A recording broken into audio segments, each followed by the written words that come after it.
And then Pit Snipe Husker, thanks for being here. Pit Snipe Husker, he says, with Shiano back at Rutgers, I think it's best not to underestimate them. They're going to win one or two. They shouldn't, and ruin somebody's season. Yeah, I mean, this is what Greg Schiano is. Greg Schiano is kind of like the godfather of look at the guys who had bad 40 times and recruit them to come to your program and, don't really worry about, the one bad time or two because there are guys that run a bad 40 at a camp or something like that and they get written off by all the bigger teams. Greg Schiano swoops in. He says, hey, really like your film, really like your tape. Come on over here instead. They might not be the fastest players in the world, but they're good football players. He can bring them in, turn them into good college players, and sometimes they translate to the NFL.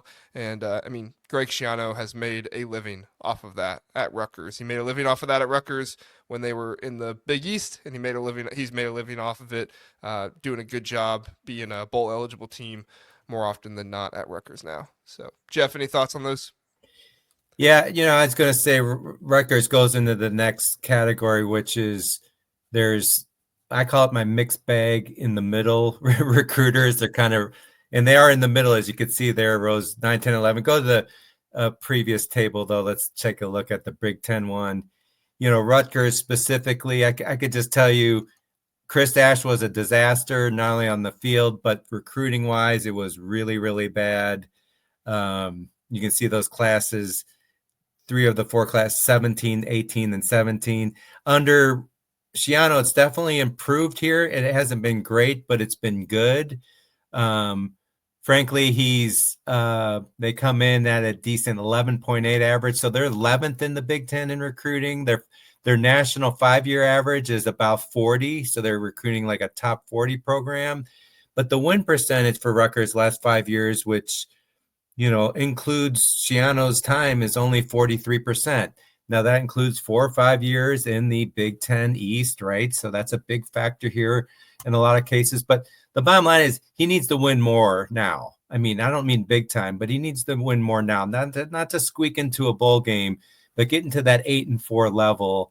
And I think with the recruiting he's done, which has been 4 out of the 5 years in the 30s nationally. Actually, if you go over to national, since we're talking Rutgers here, 4 of the 5 years are in the 30s, right? So I really think, he should have the talent level, and he's got an experienced quarterback this year, which is vital for success in the Big Ten. But so far, Schiano has, been just middle of the road when it comes to recruiting, for sure. Let's talk about Wisconsin. Go to the Big Ten table. They used to be the model of consistency. They were like Iowa, but even probably a little bit better than in Iowa for years. But with Paul Chryst taking over in 2015, recruiting really jumped around a lot.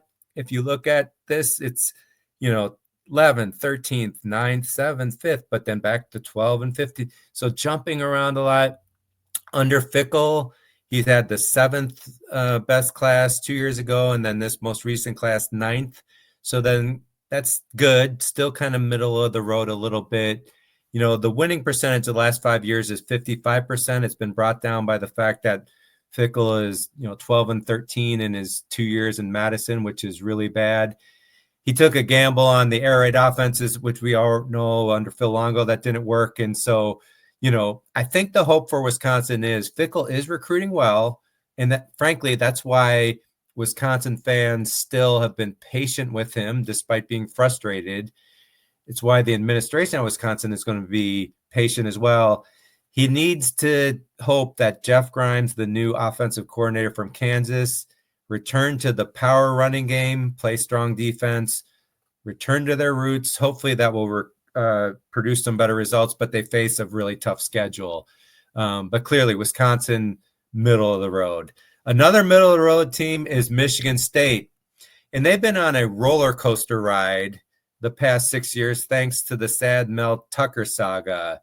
It really is interesting because prior to that, for 13 years, they were the model of consistency under Mark D'Antonio, right?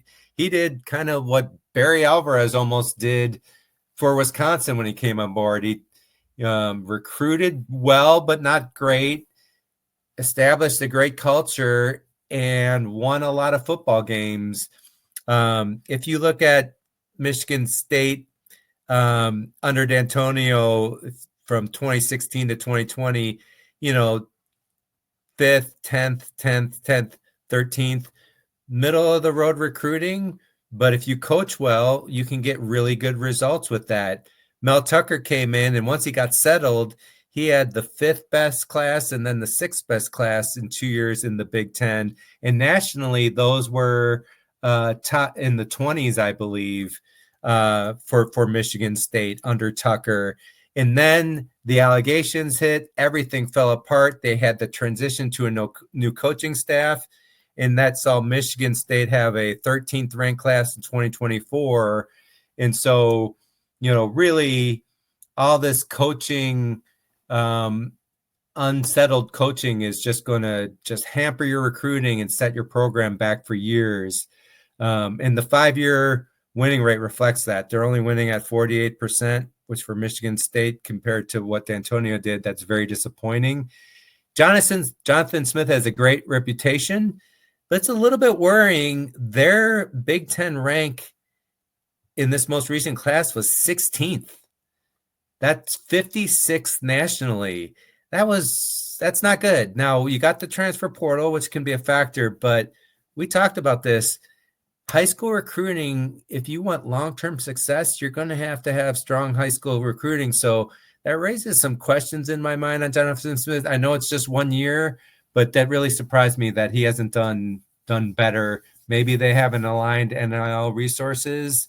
I'm not sure what's going on there, but certainly Michigan State is one of the 3 in the middle of the road. JR, any comments on those 3? Yeah, my big thing with Michigan State is they basically tried to do what Indiana did, bring in a new coach, have him bring players with him, and have that work out. And unfortunately for them, it didn't work out, right? You look at the recruiting in the Big Ten the past 2 years, Michigan State 13th and 16th, Indiana 16th and 14th. I would assume if we go over here nationally, it's pretty similar. 42nd, 56th. Indiana is actually, a little bit worse, 65th and 45th. But this is what Indiana is doing right now, right? They're getting some good recruits, so 45th is better than what they were at before, but overall they're not focusing on recruiting as much because they're going to the transfer portal. Michigan State kind of doing the same thing. Their issue is they did not perform this season. They were 5-7, I think they were. So, when you're Indiana and you go 11-1, make the college football playoffs, you're going to have a whole lot more momentum. That's going to help them out not only in recruiting, probably this next cycle, but also in the transfer portal. Rutgers, again, kind of mentioned them before. This is what Greg Schiano does. He's not going to have the highest recruiting ranks, but as you can see here, he has gotten higher before them, and it's because as the reputation grows and as things as the scouts and stuff like that find out more, they're going to say, oh, okay, even if this guy didn't have the best 40 time in the world, Rutgers still wants him. Maybe we need to go circle back on that guy. And Greg Schiano was known for that even before he got there in 2021. So it made sense. And then as far as Wisconsin goes, recruiting is kind of saved Luke Fickell from what we read and from what we look at. Them getting outside the top 40 and then almost outside the top 60 to being 23rd, 27th. Seems like Wisconsin giving him an extra year extension. They're willing to wait. They're willing to be patient. They might be willing to wait. They might be willing to be patient. I just don't know if the fans are. The fans might not be as encouraged by the recruiting rankings as maybe the Wisconsin staff are or the Wisconsin administration is and stuff like that. So we'll see if it can turn into something for Luke Fickell. I hope they make it through this season with a healthy quarterback all year because I want to see what Luke Fickell looks like with a with a healthy quarterback because that seems to have really hurt them the past 2 years. Yeah, definitely. Just that, Jared, did you want to hit a few comments? No, not really. Max is pointing out transfer portal performance versus potential. Yeah, I agree there. The transfer portal is a big factor in this for certain teams. Let's see. Pitt Snipe Husker says just pulled up Rutgers schedule. Iowa, Minnesota, Purdue, Maryland are games they should win for sure. Washington, Illinois, question mark. I don't know. Ohio State, Penn State, and Oregon should beat them. Yeah, I mean, Rutgers, I don't know about Iowa. I'd kind of put a question mark for them too, just because Kirk Ferentz does in Minnesota. I put a question mark for them too. But Purdue and Maryland, those should be wins. And then, Rutgers should get at least one of Iowa, Minnesota, Washington, Illinois. If it's a good year, two or three, but you're not going to win all four of those. And then, yeah, Ohio State, Penn State, Oregon. Yeah, Greg Schiano's a good coach, but at the same time, he's not recruiting anything elite or anything like that. So Yeah, makes it the hard for some of those tougher teams.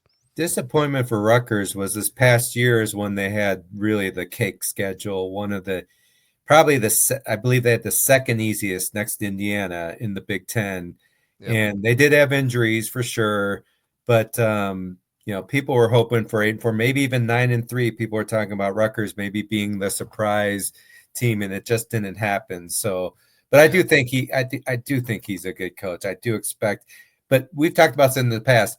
The unbalanced schedule and the luck of the draw on the schedule in the Big Ten is really going to dictate seasons for people, right? I mean, and fans really need to factor that in. That schedule that I was seeing, the Rutgers has a significantly tougher schedule than they had last year. That's for sure. Right. And I mean, Nebraska's got to do it this year. Right now, they have the easiest rated schedule in the Big Ten. So this is going to be their year to do it. They got to do it. We'll see.